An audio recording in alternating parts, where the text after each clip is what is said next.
issues that affect us. And saying that it's just because it's under the current political cycle, so we can't talk about it, or that our language is too strong, or that any number of excuses they come up with to silence our voice, that's not good enough. That is not non-partisanship. That is taking the people out of politics. And when you take the people out of politics, you don't have anything. I'd also just like to make the... You reference from James Meagher, it was a very clear attempt to try and justify these actions by making it sound amicable and peaceful, just because we could. And so they can start to say, you could all be one. You do not have to be divided by the same party lines that we are. But nobody was trying to do that. We just wanted to tell them about the issues that are coming from us and our experiences. We're not picking a party line, but when they make us change our speeches to fit their agenda, that is pushing us into party lines. Yeah. I think if they claim that they want to empower youth, they actually need to be empowering them to write. And if they want us to be able to use it, they want us to use our own voice, but they want our voice to be their voice. And so I wasn't personally not made aware that we would have to, our speeches would be edited. It was more so that they would be checked over and, more so just making everything was clear and made sense. And also if there's any, topics that would be overlapping, that would all be made aware to us.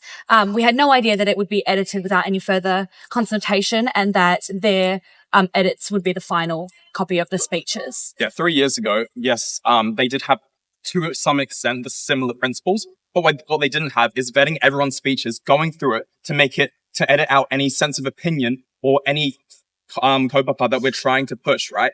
There was a very clear difference between what they've done now and what they've done 3 years ago. What they did 3 years ago was acceptable. What they've done now is unacceptable. I think the other important thing to know is in regards to the finance minister's statement that the directive did not come from cabinet. James Meagher is not a member of cabinet, to my knowledge. And so that means, as the minister in charge of this event, if a directive was made, it likely came from him. And so the finance minister's claim just flat out doesn't address this. But the multi-party reference group, which was responsible for the planning of youth parliament, also did not contain any cabinet ministers. So I think it's really important to kind of push a bit further to ask where these directives came from, who are the people who wanted to disrupt youth voices.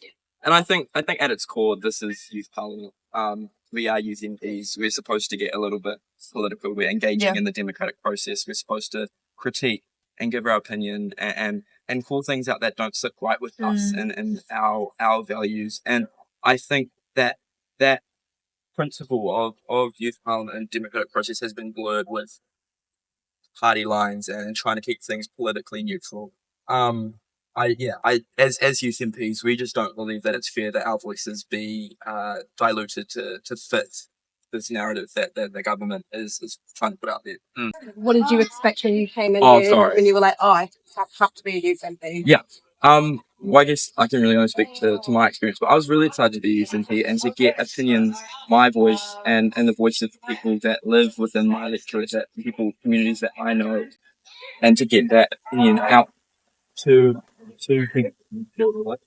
That's the whole point of having parliament, is to ensure that voices are heard, and to know that this was going to happen. That completely, painful perspective on as a whole. It's really sad to know that this exciting event that we're supposed to be a part of, that we are a part of, has been used wrongly, really. And yeah, I mean, I more feel for those in the future, because we didn't know that what was in store, but this is getting out. This is going to get out there. People are going to understand, and so in the future, it might create more hesitance around applying to be a UGP as full voice, true voice. So if I can share my too. So I'm UCP for Damien O'Connor. I represent the West Coast Tasman electorate. And look, to young people in my electorate, we've got 3 national parks. We are one of the largest non-Māori electorates. Things such as Denniston Plateau is being absolutely destroyed for coal mining. The Fast Track Approvals Bill has just been introduced and passed in Parliament, and it's going to be affecting my community the most, or almost the most. So people in my community are actually concerned about what's happening with this legislation and the outright assault on nature that is taking place. So I thought coming here, I'd be able to express my views and the views of what I'm going to take in my community. I'd be able to call out, name, and absolutely shame ministers such as Shane Jones, who are going out there and are destroying the whenua, which I'm here to represent. But no, that's not the reality. Instead, I'm here and I'm being silenced. We are all being silenced. We cannot label those ministers. We cannot call out the policies. We cannot call out those who are actually in charge and responsible for all of the actions which are affecting our communities and us the most. 3 years ago, I was a little nerdy, excited 14-year-old who was watching people like Grace Pickering and Aidan Tipler in Parliament live speak about the issues that matter to them the most. No 14-year-old is going to have that same excited feeling I did because they literally cannot see it. And even if they did, they would see a toned down, diluted version of that.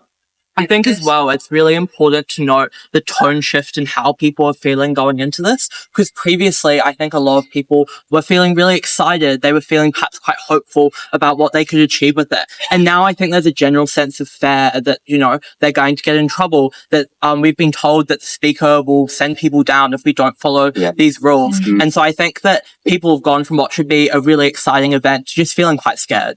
We'll take one more question and then I'm going to have to wrap it up. Does it make you want to go into Parliament for real when you're a bit older? Yes, so no other young person has this experience. If only it reinforces that even more, to know that we, you know, if we're in Parliament for real, there is no censorship there. We can speak our opinions because we are representing the people. We aren't being suppressed by the organisers of Youth Parliament. So I don't think it changes. It honestly fuels that fire within, me, and I think for all of us to get out there and to make our voices heard and to be able to create meaningful change in Aotearoa. That's awesome. Thank you. Thank you.